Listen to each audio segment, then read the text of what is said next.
and F-150 specialist. This is your News Now Sports.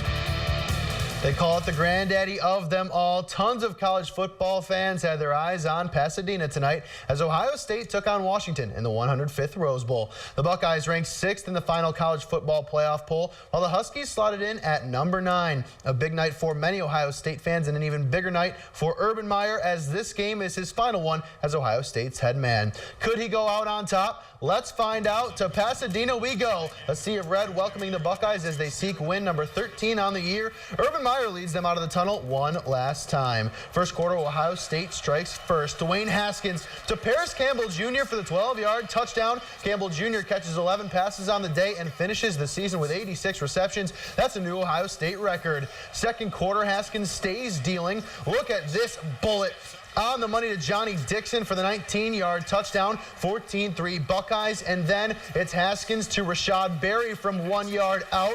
That's the sophomore's 50th touchdown pass. He becomes one of only 6 players in FBS history to throw for 50 touchdowns in a season, and he's the first to join the group since Derek Carr in 2013. Fourth quarter, Ohio State rolling. Washington uses trickery to get in the end zone here. Drew Sample on the receiving end of the pop pass. Ohio State still up 18, though. And after a late Huskies touchdown to get them within 5, Brendan White intercepts Jake Browning on the 2-point conversion attempt. White was named Defensive Player of the Game, and he is the son of Lima Senior great and former Buckeye and NFL player William White. They are just the second father-son duo to have both started in a Rose Bowl in Ohio State history. The Buckeyes cap off a historic night with a victory. Urban Meyer goes out on top, and he showed his appreciation after the game. I reflect on I'm a very blessed person with my family. I'm very blessed. I've had some of the best coaches in college football coach for me. And you look at our rosters over the years, you could say we've had the best players ever played this game. And I'm very proud of that. Never is a very big word. What are the chances we'll never see you lead another team out of a tunnel? I don't believe that's going to happen. If I'm going to enjoy it tonight, I don't believe I'm going to coach again. Congratulations. Thanks, Tom.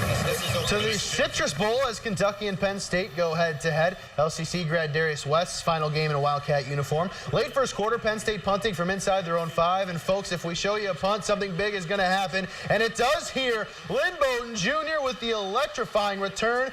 Crossing from sideline to sideline, 58 yards later, the Wildcats up 10. Second quarter now, here's Darius West helping out in run support. The LCC grad led Kentucky with 10 tackles today.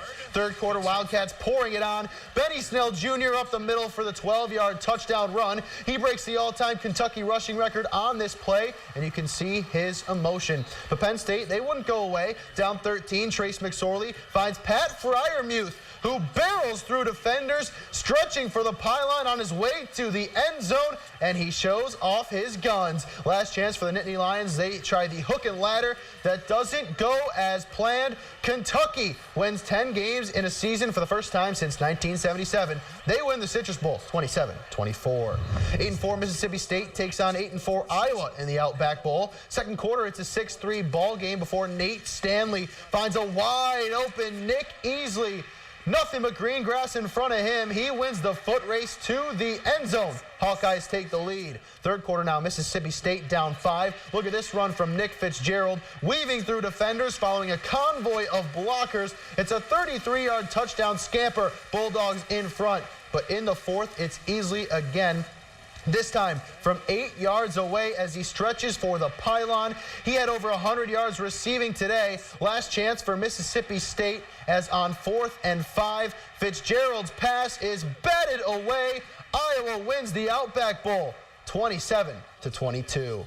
Joe Burrow and the 13th ranked LSU Tigers looking to end UCF's 25-game win streak. First quarter, LSU down 4 inside the UCF red zone, and it's disaster for Burrow. Picked off by Brandon Moore, who takes it the other way. Nobody is going to catch him. Moore, 93 yards to the house. UCF up 14-3, but Burrow would get the last laugh. Tigers down 4 on 3rd and 5. He finds Derek Dillon over the middle, who skirts along the sideline for the 49-yard touchdown. And then in the third, LSU up 3, and Burrow drops a dime to Jamar Chase along the sideline for 6. The junior throws for 394 and 4 touchdowns. Well, UCF fans, this face says it all as their 25-game win streak comes to an end. LSU wins the Fiesta Bowl 40-32. We need to take a break here on Your News Now Sports. When we come back, the Lions make changes on offense and we go outdoors as the NHL hosts their 12th annual Winter Classic. Stay with us.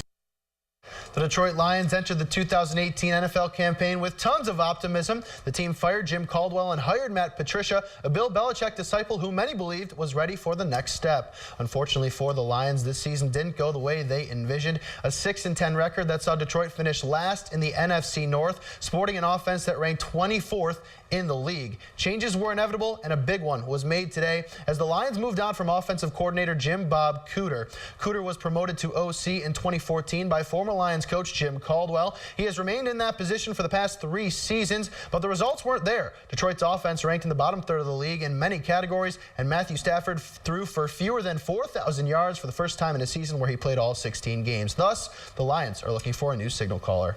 To the ice as the NHL's 12th annual Winter Classic took place in South Bend today. The Blackhawks took on the Bruins.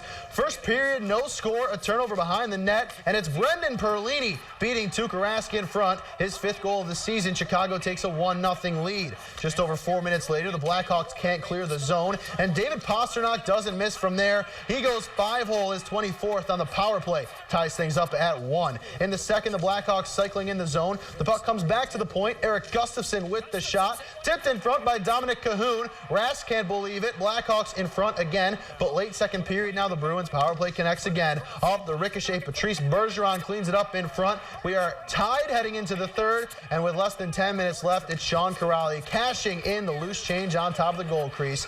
The Bruins win the Winter Classic 4-2.